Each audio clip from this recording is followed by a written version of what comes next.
I'm always fascinated by remakes of older games that seem like they would have been my jam back in the day, but I somehow missed the first time around.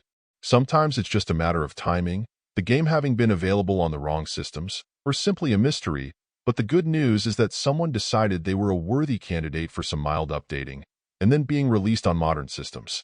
Given that there are already a load of great arcade-style shooters of all sorts on the Switch, making an impression can certainly be a challenge, but thankfully X-Out Resurfaced is quickly able to set itself apart right from the get-go. What makes this different from pretty much every other arcade shooter I've played is the ability to customize your ship from the very beginning in a very direct way. While you typically start out with a stock ship, picking up or choosing upgrades as you go, or have a versatile fighter that allows you to switch between firing modes, Resurfaced instead gives you a budget and lets you play with quite a variety of builds yourself, which you'll then be able to further enhance if you're able to survive. This pretty well automatically builds in a certain degree of replayability, as it's hard to resist the urge to try out what can be pretty unorthodox combinations at times, just to see how well they'll work out. Perhaps unsurprisingly, you'll likely find that many combined configurations work horribly, but in many regards that's part of the game's charm.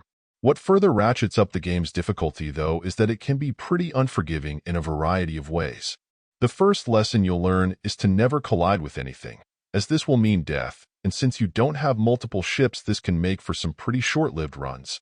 Considering lethal collisions include those with any of the game's bosses, the fact that your ship isn't terribly nimble makes for a second challenge, as evasion is sometimes more a matter of anticipating movement and getting out of the way in advance, rather than being reactive.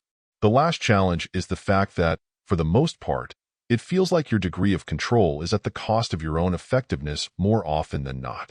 While, in theory, full control over your build could allow you to make a ship that's virtually unstoppable, there are just enough constraints in place that you'll end up having vulnerabilities, and it will require some experimentation to determine what setups work best for you.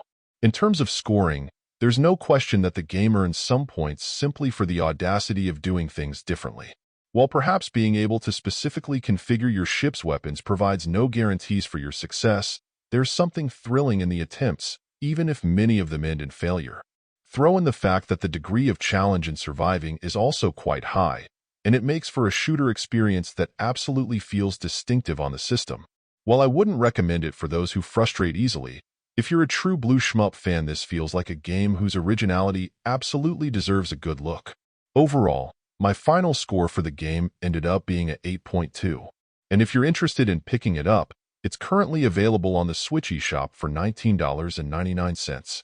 Thank you for taking the time to listen to this review, and if you'd like more information or ideas of indie games worth checking out on Switch, be sure to click on the link provided in the description. Until next time.